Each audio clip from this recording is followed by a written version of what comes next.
Sir, what is your opinion and how you think, how you going to treat, or you have any protocol to treat this COVID-19 patients? Please explain to our viewers. Sir, thank you very much for this kind honor. It is indeed so distressing for us to see how many people are dying across the world. Now, I will give a brief overview of this entire thing. Looking at the way the virus is and how any virus is, what does a virus do? The moment it gets a chance, it jumps to a human and starts to replicate. Now, what will a human do is it will initiate the initial defense processes of viral immunity. When the body realizes that it is not having the requisite capacity, what can the body do? It can arrest viral replication by increasing the body temperature. Now, this happens few days, 1 or 2 days after the virus has gained access to the body. Now, what should we as humans do? The moment we have the prodromal symptom, that is a slight itch or a pain in the throat, a slight feverish feeling, a feeling of tiredness, slight temperature, instantly we can assist the body in its second line of defense, and that is by increasing our own body temperature. If you observe, when animals become sick, what do? They straight go and sit in bright hot sunlight, thereby increasing their body temperature. How can we do that? By frequent sipping of hot water. I repeat again, by frequent sipping of hot water. Keep hot water in a flask, half a glass every 15 minutes. Keep sipping until you sweat. It's sizzling hot?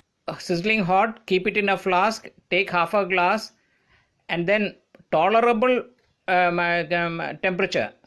You can't be burning and scalding your mouth by it, but tolerable hotness, and keep sipping, which is tolerable. And when you keep doing that, when the body temperature increases by 1 degree Celsius, what does the body do? It attempts to bring it down because it is not yet ready for an immune fight through temperature, and therefore we start sweating. The moment you start sweating, it is a clear indication that the body temperature has gone up. Now, if you keep doing that throughout the day, for the next 2 days, that is 48 hours time, viral replication will stop and the body's innate antiviral defense mechanism will kick in and completely inactivate the virus and kill it. That is how it should be. Suppose I am doing exercise, I am sweating, and definitely the body temperature will increase. Whether it will also be effective? No, that will not help. Because I have come across reports saying that you should do hot water gargle. That is not enough.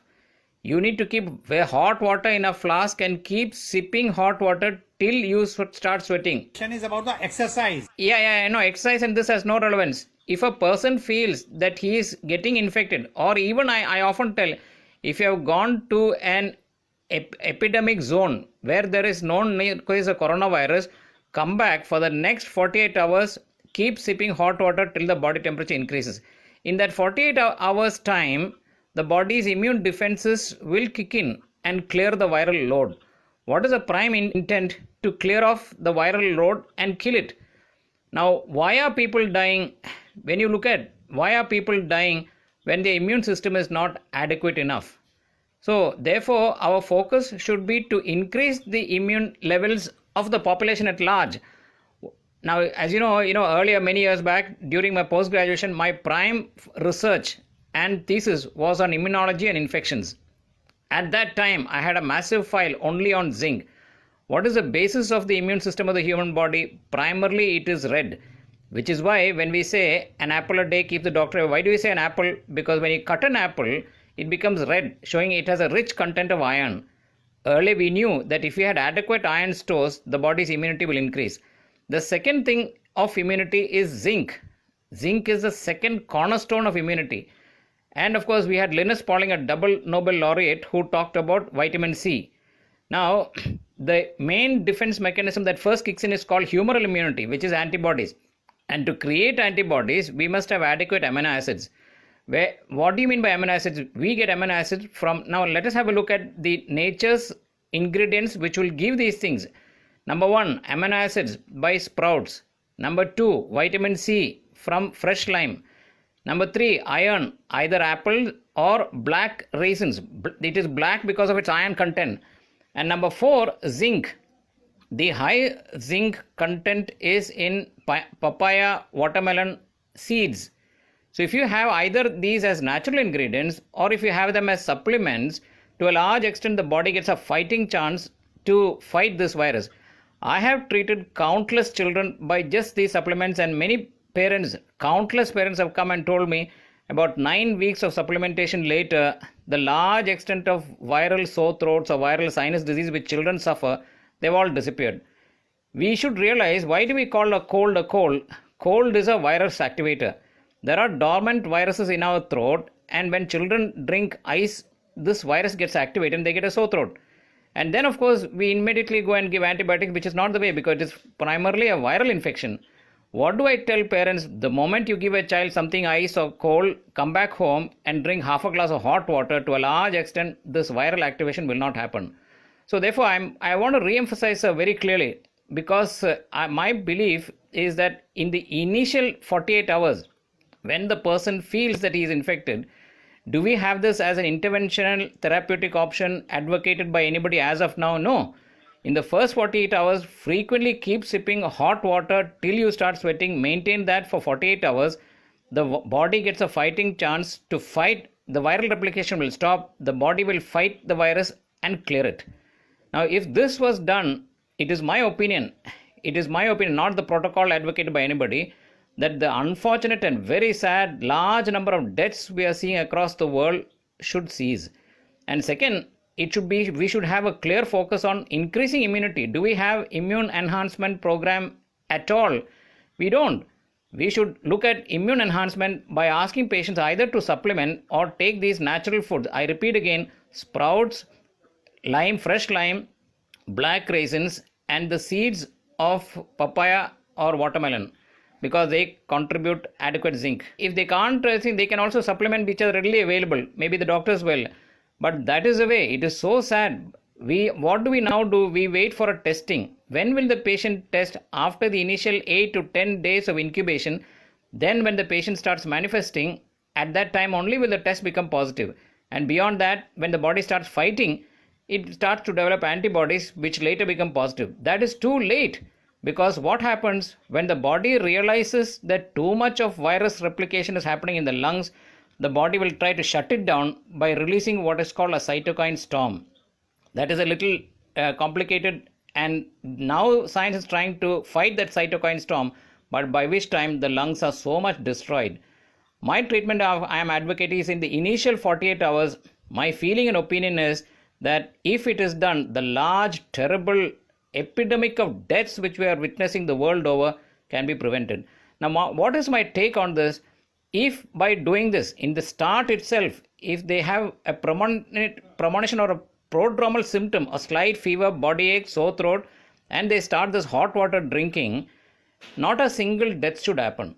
If it happens, it means my opinion is wrong and I will retract my advocacy. Already infected and he has already reached to the stage of 8th or 9th day. And like now we have just heard that today the government has given permission to the one of the hospitals in Kerala to use the plasma of those who have already been cured. What is your take about that? So it again reverts to what I had earlier advocated. Why do we take the plasma of patients who are cured? Why are they getting cured? Because their immune system is good. Today we feel that who are the ones who are most susceptible? They are the ones who have a comorbid condition, diabetes, heart disease, hypertension. But what is the main problem in them? A decreased immunity. So my argument is, instead of waiting for an illness and instead of all this, why don't we increase the immunity?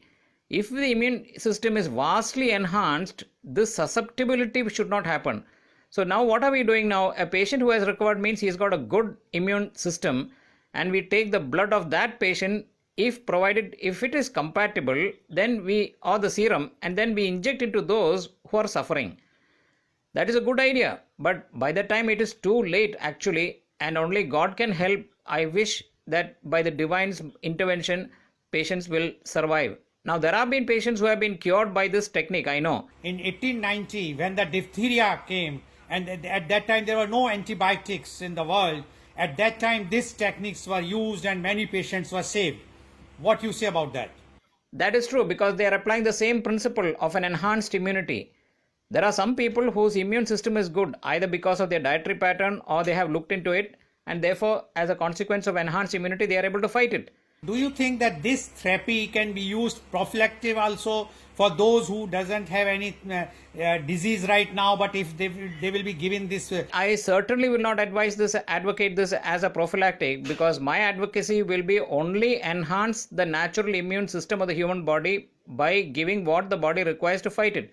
I repeat again, what are the natural ingredients? Amino acids, iron, vitamin C, zinc. If a person has adequate of this, his natural immunity will be far superior instead of devolving back to this plasma therapy. No, I will not agree with that as a prophylactic. But for the treatment, let's see, because it is going to start from today, hopefully, and let's see what will be the results. Because because we have had patients who have recovered. It is logical because we have taken the serum of a patient who has recovered, which means he's got a good immune system, and giving it to patients who do not have the requisite immune system. So perhaps because many patients have recovered by this, maybe they will respond. Now, there is one take I would like to clarify, because there's a huge phenomenon of hydroxychloroquine. Everywhere, hydroxychloroquine is been advocating, and why we are not taking this as a prophylactic or for the treatment. What is your take about this? So the thing is, I was the first one who read the original report by that eminent immunologist Rauf in south of France. The moment I saw that report, I advocated to everybody to take hydroxychloroquine and azithromycin. But we failed to realize one terrible thing, that concurrently, jointly, they have an effect on the heart's conductive system, and as a consequence cause the conductive block causing arrhythmia or death. As you know, recently, about 2 weeks back, a doctor who was taking it as a prophylactic had a heart arrest and died. There are several doctors who have had heart trouble or death because of hydroxychloroquine. Now, how can we prevent that from happening? It is a conductive block, and therefore earlier research reveals that while taking hydroxychloroquine, you must also supplement omega-3. To a large extent, omega-3 will protect the conducting mechanism and prevent this terrible fatality which happens as a consequence of us trying to protect from this disease by this drug.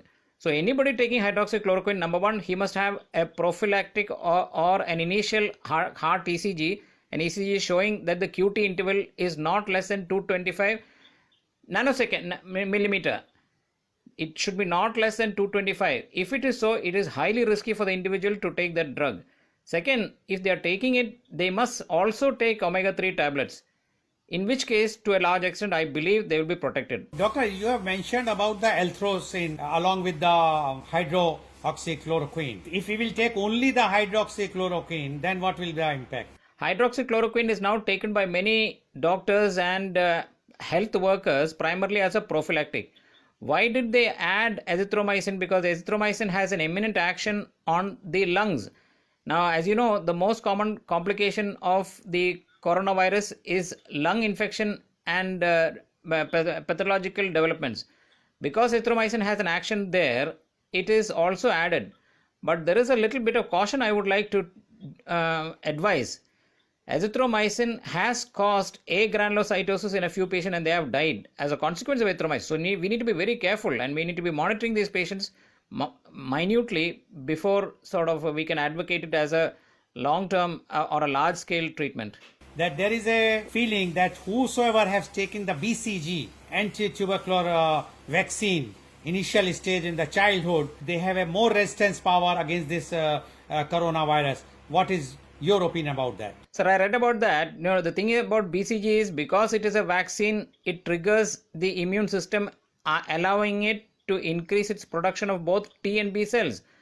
But my argument against is I have treated countless number of individuals for both viral sinus disease, viral sore throat by just enhancing the immune system naturally and then by asking them to sip hot water. So therefore, why should we revert to a vaccine and attempt by wherein which we can actually enhance the immune system by the way nature has intended it to be. Millions of years by a natural immune mechanism we have survived on earth. So millions of years. So why should we therefore look at the current thought of BCG and other things?